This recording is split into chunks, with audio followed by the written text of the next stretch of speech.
देखिए, हम लोग संसार के जितनी भी जीव जंतु, अर्थात ये कह लें कि पूरे संसार में जो प्रकृति है परमात्मा की, वह प्रकृति पुरुष से अलग है। और परब्रह्म परमात्मा जो ओमनी प्रेजेंस गॉड है, वो संसार में उसकी आत्मा से सारे जीवों का निर्माण हुआ।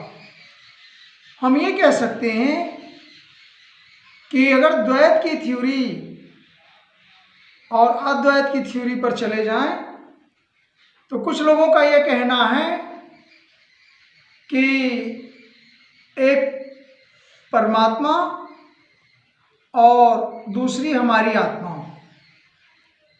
लेकिन जो परब्रह्म की परमात्मा की जो आत्मा है, जिसके हम लोग सब अंश हैं, पूरा संसार जो प्रकृति की रचना हुई है, उस संसार में कोई भी वस्तु, वो जीवित हो अजीवित हो, वो चाहे योनियां हों उसकी 84 लाख की, चाहे अजीवित हो, जैसे कि कंकड़ पत्थर पहाड़ की भी बात करें तो उनमें भी ईश्वर का अंश है, क्योंकि सब जगह अणु उपस्थित है।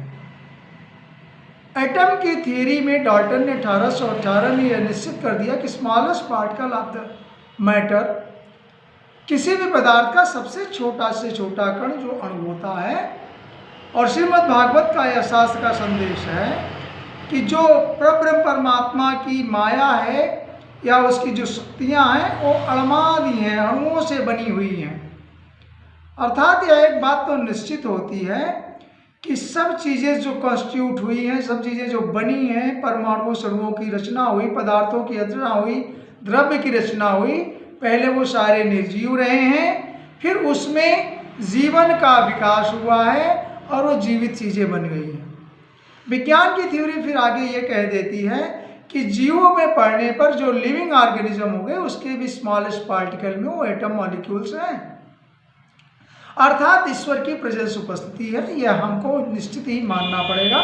शास्त्रों को जो लोग नहीं मानना चाहते हैं, उनको भी यह तो निश्चित ही मानना पड़ेगा कि किसी न किसी चीज़ से, किसी न किसी पदार्थ से हमारी निर्मित हुई, हमारा शरीर बना।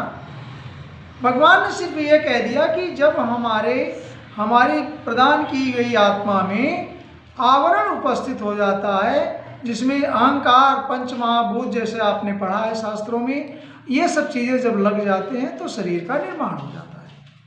और जिस चीज़ का निर्माण होता है वो नष्ट अवश्य होता है। अर्थात जो भी चीज़, जो भी पदार्थ बना हुआ है, जो भी शरीर निर्मित हुई है, उसका क्षरण अंततः पंचतत्व में हो जाता है, विलीन हो जाती है। इसी प्रकार से अणुओं में चूंकि एकता होती है, समानता होती है, सारे पार्टिकल्स के मॉलिक्यूल्स और अणु, एटम्स जो कह लें, वो एक ही तरह के गुण प्रदर्शित करते हैं।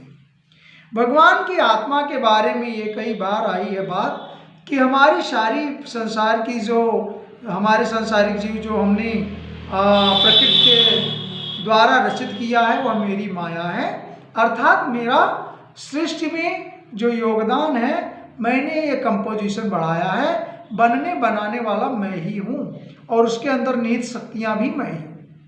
ऐसा परमात्मा ने, ऐसा परम पुरुष ब्रह्म परमात्मा ने श्री कृष्ण के माध्यम से श्रीमद् भागवत में, गीता में उपदेश किया है।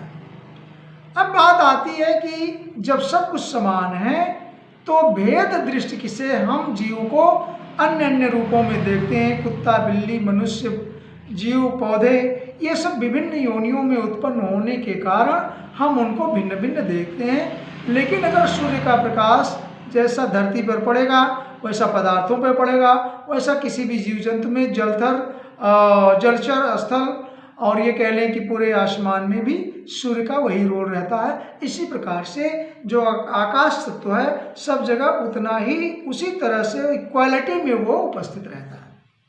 इसी प्रकार से आत्मा है। आत्मा के लिए अद्वैत थ्योरी सांख्य योग में और भगवान ने कई जगह ये बताया कि भाई देखिए, आत्मा सब एक है और दुनिया में और कोई द्रव्य पदार्थ नहीं है, केवल एक चीज़ है, वह है आत्मा। और परब्रह्म परम पुरुष परमात्मा की जब आत्मा हमारे आपके अंदर आवरण से युक्त हो जाती है तो हम बन जाते हैं जीव की आत्मा। और जीव की आत्मा कोई भी हो संसार में, उसका मेन उद्देश्य और जर्नी और लाइफ साइकिल लास्ट में ये होती है कि वह जो परब्रह्म की परमात्मा की आत्मा है, जो अंश हमारे शरीर के अंदर है, उसे पुनः परब्रह्म में विलीन होना, और जिसे आप मोक्ष कह सकते हैं, वैकुंठ कह सकते हैं, या भगवान में समाहित होना कह सकते हैं। अर्थात सृष्टि की चीजें सृष्टि में पहुंच जाती हैं, या ये कह लें पंचतत्व में जिससे हमारी शरीर बनी हो, पुनः पंचतत्व में अंततः लिपट जाती है, पहुंच जाती है। संसार में सबसे बड़ी बात अगर हम ध्यान दें कि आत्मा वो परब्रह्म की है। जैसे एक श्लोक है, जले विष्णु थले विष्णु विष्णु पर्वत मस्तके ज्वाला माला नुकुले विष्णु सर्व विष्णु मयम जगत। विष्णु को आधान करके कहा गया है कि जल थल में सब जगह सर्वत्र, अर्थात सर्वव्यापी, ओमनी प्रेजेंस गॉड, सब जगह विष्णु की उपस्थिति है।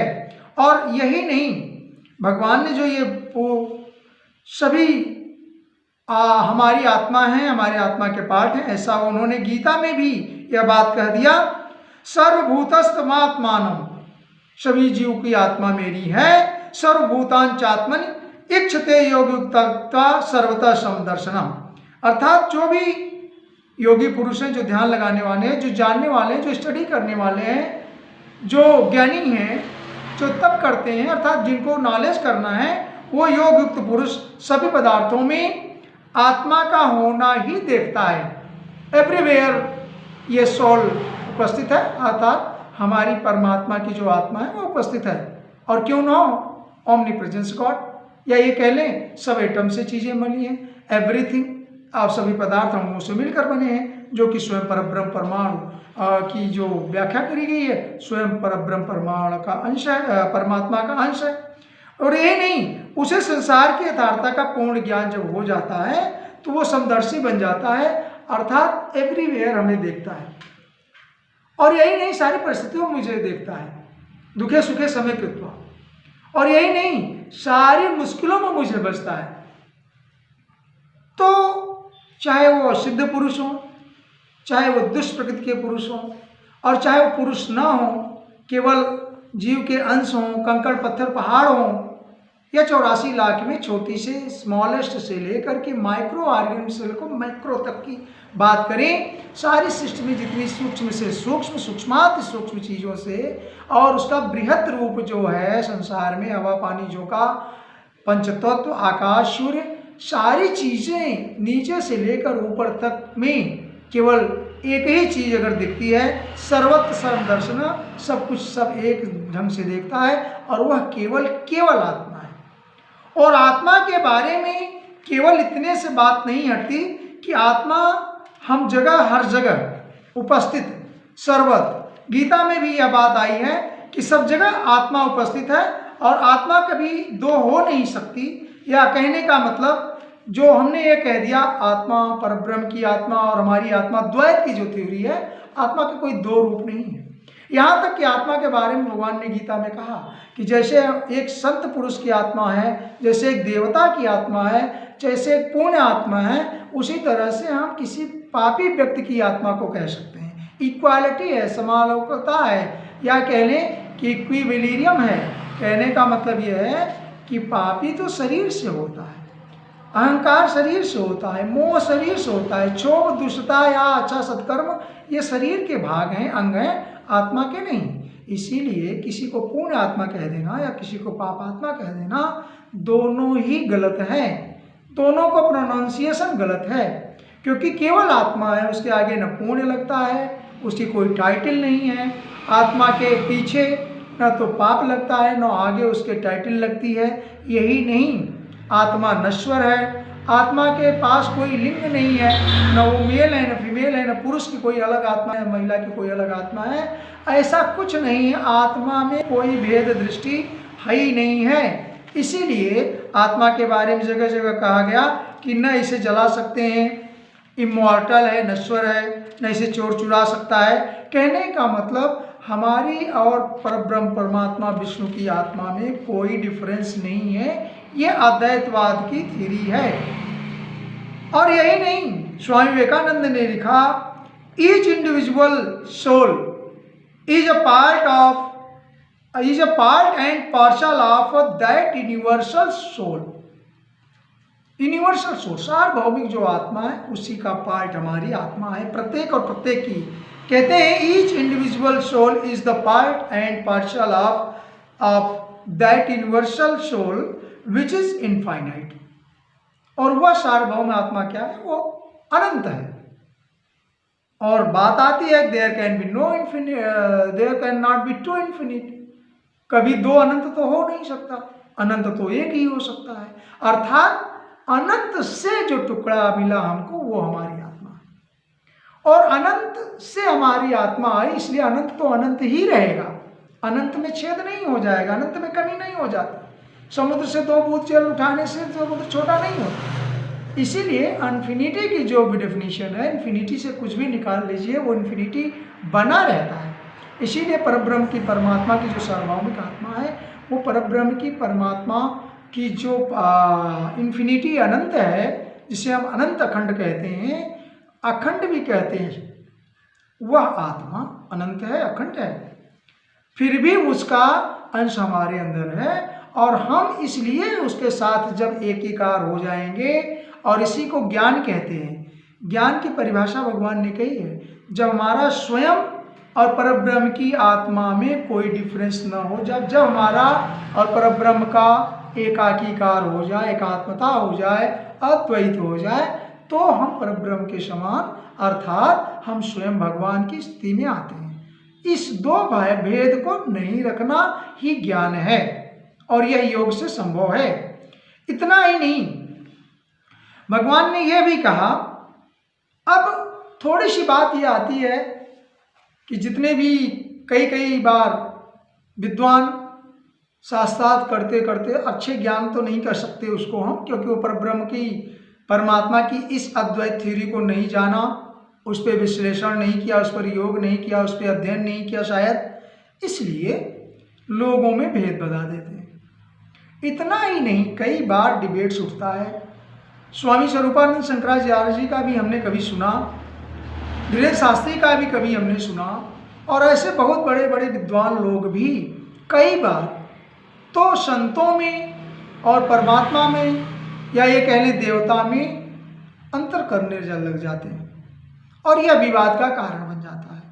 जबकि भगवान ने 1000 बार 1000 जगह शास्त्रों में, उपदेशों में, कभी अर्जुन से, कभी उद्धव से, कभी अपने ब्रह्मलोक में, कभी लोगों से, हर जगह आपने देखा कथाओं में वर्णन आता है कि परब्रह्म किसी को 2 नहीं देखता, सर्वत्र एक देखता है। इसलिए हम ये कह सकते हैं कि कहीं भी कोई डिफरेंशिएशन नहीं है, परब्रह्म परमात्मा सिर्फ एक है और उसका अंश पूरा जीवन है। तो जब लोग संतों में और देवताओं में और भगवान में अंतर दिखाना शुरू करते हैं, तब हमें या पूरे समाज में द्वंद्व फैलता है। यह स्पष्ट करना इसलिए ज़रूरी है जिससे कि यह जो भिन्नता है साधु संतों में और भगवान ईश्वर में और परब्रह्म में, यह बिल्कुल समाप्त हो जाए। जब शास्त्र ये आदेश देते हैं कि आप समभाव रखें, समभाव देखें, तो तरह तरह के ये जो विद्वान लोग भेद दृष्टि डाल करके हमें आपको बेवकूफ़ बनाते हैं, तकलीफ देते हैं, या हमारी भक्ति में विघ्न पड़ते हैं, उसको हटाना हम लोगों का एकमात्र संकल्प और उद्देश्य होना चाहिए। जैसे कि संतों के बारे में भगवान ने कहा है 11 स्कंद के 26वें अध्याय में 27 श्लोक कि संत क्या है, उसकी महिमा तो श्री नारद भगवान ने भी, तुलसीदास जी ने भी और स्वयं श्री भगवान कृष्ण जी ने भी अपने जगह जगह स्थान पर संतों की महिमा कही है और संतों में कोई भेद नहीं बताया, यहाँ तक कहा संत हम ही हैं। इसी तरह से संत के एक क्वालिटी के साथ 11, 26, 27 में भगवान ने कहा संतो अनपेक्षा मत चित्ता प्रशांता समदर्शिना निर्ममा निरहंकारा निर्द्वंदा निष्प्रग्रह।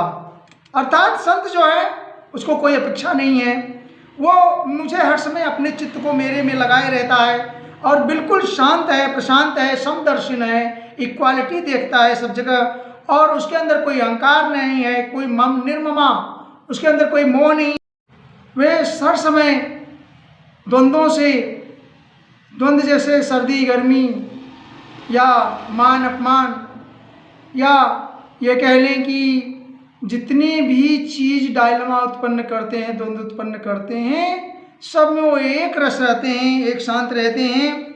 और यही नहीं, किसी पदार्थ को, चाहे वो भौतिक पदार्थ हो, आध्यात्मिक हो, या ये कह लें कि जो प्राकृतिक चीज़ें आपके पास हैं, किसी का वो परिग्रह नहीं करना चाहते, या उनका इकट्ठा, या कह लें उनका संचरण, या ये कह लें स्टोरेज नहीं करना चाहते, अपरिग्रह रहते हैं।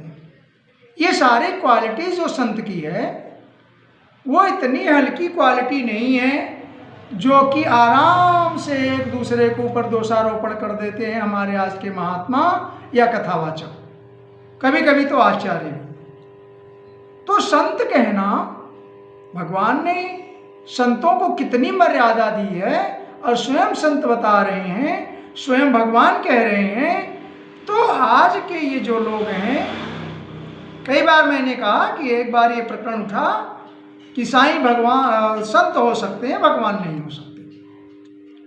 हम ये कहना चाहते हैं, जब परब्रह्म परमात्मा का ये आदेश है कि कोई संसार में द्वितीय ही नहीं है, सब मैं ही हूँ और सारा अंश मेरा है, वहाँ तक कि वो आत्मा हमारी ही है। तो आप लोग और हम लोग क्यों ये भिन्नात्मक दृष्टि में ऐसे संसार को देते हैं, समाज को देते हैं? पहली बात तो ये बहुत गलत है। दूसरी बात, ऐसे जो वक्ता हैं उनसे सावधान रहने की ज़रूरत है, और अगर उनको ज़्यादा ही मुश्किल है तो कुछ शास्त्रों से लेकर के हम लोगों के साथ तर्क वितर्क करें और उसका उत्तर जवाब दें, तब तो हम समझें कि उनकी क्या संतों की भी क्वालिटी है, या केवल ऐसे बिना समझे आधारहीन तथ्य देते रहते हैं। यही नहीं, भगवान ने उसके बाद भी 11 स्कंद के 26 अध्याय में 34 श्लोक में एक बहुत इंपॉर्टेंट लाइन है जिसे आप सुने कि संत इतना ही नहीं करता, संतो दिशंत चक्षुषी बहिर्रिका समुत्थिता। अर्थात जिस तरह से सूर्य पूरे संसार को प्रकाश देता है, इक्वालिटी में देता है, कहीं कम और कहीं ज़्यादा नहीं देता। बादल हो जाए, मतलब बाहरी आवरण हो जाए तो शायद सूर्य की किरणें आप तक न पहुँचे, पेड़ हो जाए, ऑब्स्टिकल्स आ जाए बीच में आपके ऊपर न पहुँचे, वो एक अलग बात है। लेकिन सूर्य से जैसे हमारा आपके ऊपर माया का बोझ पड़ जाता है, शरीर का बंधन पड़ जाता है, अहंकार हो जाता है, दुविधा हो जाती, तो हमें बहुत सारी चीज़ें नहीं दिखती जो भगवान की होती हैं। हमें स्वयं का दर्शन नहीं होता, आत्मबोध नहीं होता, अपने को नहीं हम पहचान पाते। ऐसे ही सूर्य को पूरे संसार में जिस तरह से प्रकाश देता है, वैसे ही ये संत हैं जो संसार को प्रकाश देते हैं। और इतना ही नहीं, अगली लाइन में संत के और क्वालिटी में उन्होंने कहा देवता बांधवा, और आगे उन्होंने कहा देवता बांधवा संत संत आत्मा मेव च। भगवान ने कहा यहाँ पर कि संत इतना ही नहीं, संत देवता है, संत का रूप देवता का है, और वो संत हमारे सुहृदय हैं, वो हमारे बंधु हैं, भ्राता हैं, और हमारी प्रियतम आत्मा है। आप समझ सकते हैं, हमारी प्रियतम आत्मा। लेकिन लोग यहाँ भेद कर रहे हैं। यही नहीं, उन्होंने यहाँ तक कहा कि और अधिक क्या कहूँ, लास्ट लाइन में, स्वयं मैं ही संत के रूप में विद्यमान हूँ। अब आप ये क्या कहेंगे, स्वामी स्वरूपानंद जी, शंकराचार्य जी, या धीरेन्द्र शास्त्री, या अन्य लोग, अन्य लोग, हम किसी एक लोग चाहे सो सनातन पर प्रश्न उठाते हैं, या केवल ये विद्वान नहीं, कुछ लोग भी जो दुविधा और डायलमा डालते हैं, उनके लिए भी यह चैलेंज की बात है कि इस गीता, इस भागवत की लाइन को 11, 26, 34 श्लोक को कोई काट सकता है, और अगर काट सकता है तो इसका मतलब आप केवल पाखंड करते हैं, आप शास्त्रों का अध्ययन नहीं करते, आप भागवत पे भरोसा नहीं करते, और जहाँ लिखा होता है भगवान उवाच, भगवान ने कहा, आप उसे भी झूठलाते हैं। अगर आप ये कहते हैं कि संत साईं संत हो सकते हैं या ये संत हो सकता है, भगवान देवता नहीं हो सकता। तो इस लाइन में, लास्ट की लाइन में 11, 26, 34 में भगवान ने दूसरी लाइन में या श्लोकार्ध में देवता बांधवा संत संत आत्मा हमेव च, कि ये संत देवता हैं, हमारी सूर्योदय आत्मा है, हमारे प्रियतम हैं, और इतना ही नहीं स्वयं संत के रूप में मैं ही विद्यमान हूँ। इस बात को कोई चैलेंज करे तो हमसे तर्क करे। उसी के बाद भगवान ने एक जगह और गीता के 5:25 अर्जुन को उपदेश देते हुए गीता के 5:25 के श्लोक पाद में ये बात कही है, सर्वभूत हिते रता, सब जीवों की जो हित की रक्षा करता है, सब जीवों की हित की सोचता है, वह संत है। और आप ये कहते हैं कि ये नहीं हो सकता, उनको मत पूजिए, इनको मत पूजिए, हमें पूजिए, मतलब हमको आप आचरण करिए, हमको गुरु मानिए, सिद्धपीठ का आदमी मानिए, लेकिन ऐसे संत को मत पूजिए, ऐसा आप लोग कहते हैं। कितने दुर्भाग्य की बात है, हमारे शास्त्रों का कितना बड़ा निरादर है। एक जगह फिर भगवान ने यही नहीं, आपके गोस्वामी तुलसीदास ने भी रामचरितमानस में एक लाइन में लिखा है, आधा दो चौपाई का आधा भाग पढ़ना हो, जाने सु संत अनंत समाना। गोस्वामी जी ने लिखा जाने सु संत अनंत समाना। तो इज इंफिनिटी, अनंत कौन है, अव्यक्त कौन है, सर्वव्यापी कौन है, सूक्ष्मात सूक्ष्म कौन है, अनंत कौन है, और अनंत कोई दूसरा नहीं है।